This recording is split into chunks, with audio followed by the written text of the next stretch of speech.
আজকে বাসায় ফিরতে একটু বেশি দেরি হয়ে গেল। ঘুমে যেন চোখ বন্ধ হয়ে আসছে। পাশে তাকিয়ে দেখি বিছানায় একটি চিঠি পড়ে আছে। চিঠি? চিঠিটা এখানে কি করছে? কে রেখে দিয়ে গেল? দেখি তো খুলে। রাহাত, শেষ 3 দিন। আমার নাম লেখা আর শেষ 3 দিন। এর মানে তো বুঝলাম না। ও, কেউ মনে হয় মজা করছে আমার সাথে। আমাকে ভয় দেখানোর চেষ্টা করছে, হা হা হা হা। কিন্তু এই এই লেখাটা তো হুবহু আমার হাতে লেখার মতো। এটা এটা কিভাবে সম্ভব? এই যে এই যে একটু ব্যাকা করে লেখা, এটা শুধুমাত্র আমিই লিখি। আমি হঠাৎ এত বেশি ভয় পেয়ে গেলাম, যেন মনে হলো আমার শির দ্বারা দিয়ে হিমশীতল স্রোত বয়ে গেল। আমি এত কিছু আর চিন্তা করতে পারছিলাম না। শুয়ে পড়লাম। ভাবলাম সকাল হলে সব ঠিক হয়ে যাবে। চিঠিটা টেবিলে রেখে দিলাম।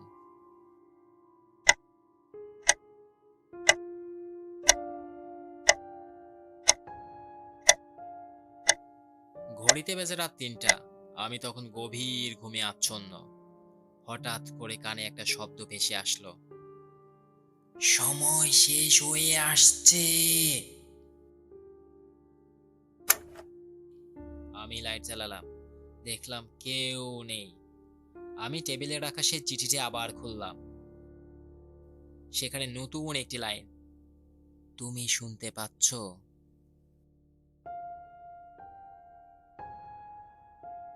পরের দিন সকালে ঘুম থেকে উঠে দেখি সেই চিঠিটা আমার টেবিলের উপরে। আমি তো পুরো হতবাক হয়ে গেলাম। আমি ভাবছিলাম সকাল হলে সব ঠিক হয়ে যাবে। এই চিঠি তো আমার কোনোভাবে পিছু ছাড়ছে না। চিঠিটা আমি খুললাম। দেখলাম সেখানে লেখা আছে 32 নম্বর বাড়ি। এই 32 নম্বর বাড়ি লেখাটা দেখে আমার একটা খটকা লাগলো। আমার মনে হতে লাগলো সেই বাড়িটার কথা। 3 মাস আগের ঘটনা। আমি আমার বন্ধুদের সাথে বসে চায়ের দোকানে বসে আড্ডা দিচ্ছিলাম। তোর ঘুরতে যেয়ে লাভ নাই। তুই ভিতর ডিম।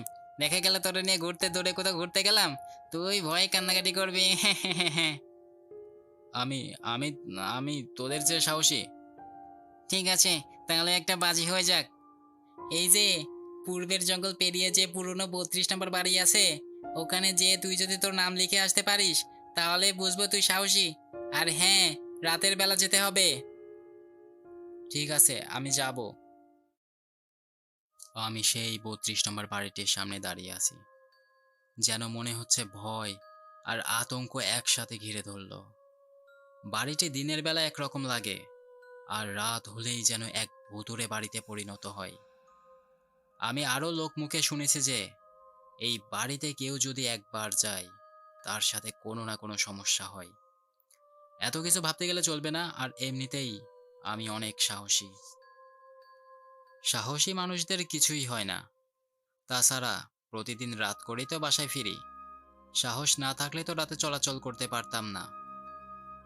বাড়ির ভেতরে প্রবেশ করলাম। ছমছমে পরিবেশ।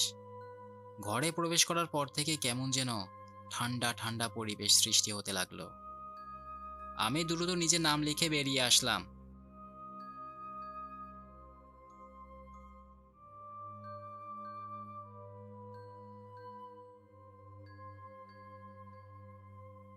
নাম লেখার পরপরই আরেকটা লাইন ভেসে আসলো। সময় ফুরিয়ে আসছে।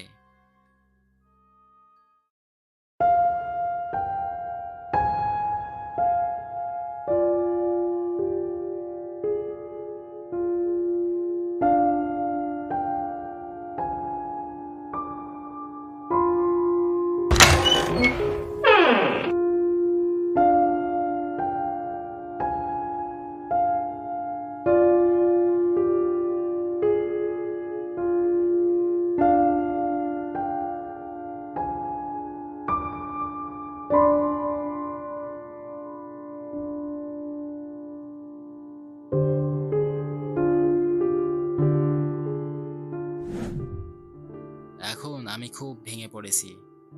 আমি কি করব এখন কিছু বুঝতে পারছি না। চিঠিটা খুলে দেখি তো নতুন কি লেখা আছে।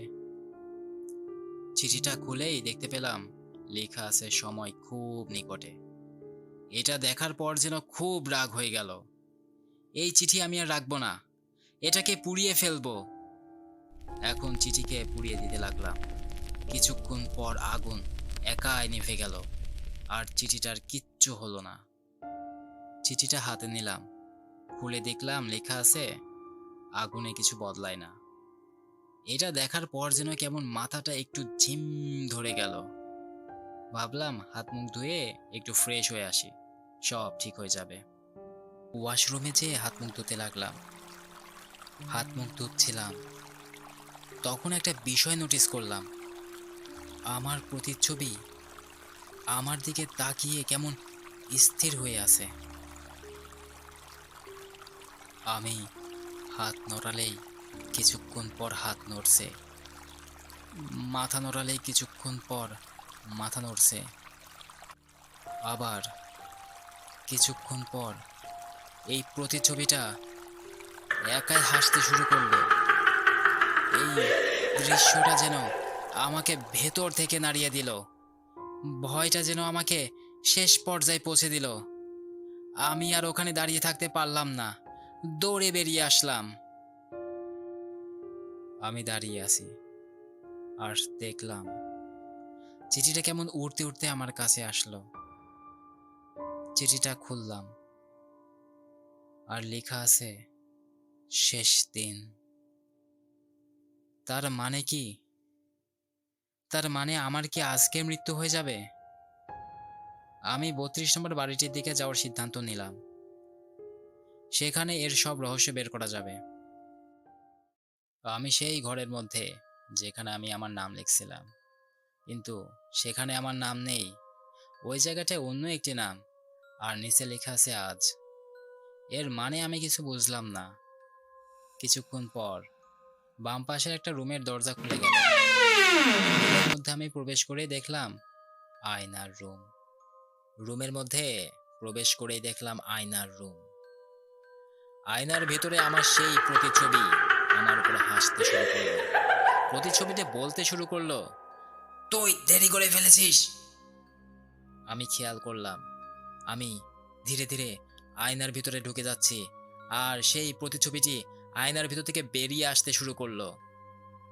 আমি জোরে জোরে চিৎকার করতে লাগলাম, বাঁচাও, আমাকে বাঁচাও। এই এই তুই কে?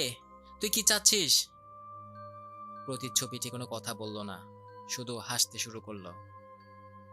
এইভাবে আমি আয়নার ভিতরে ঢুকে গেলাম, আর সেই প্রতিচ্ছবিটি আয়নার ভিতর থেকে বেরিয়ে আসলো। পরের দিন সকাল। রাহাত বাসায় স্বাভাবিকভাবে বসে আছে, সব কিছু ঠিকঠাক। সে টেবিলে বসে নতুন একটি চিঠি লিখছে। নাম লিখছে পরের জন। এর পরের জন কি আপনি?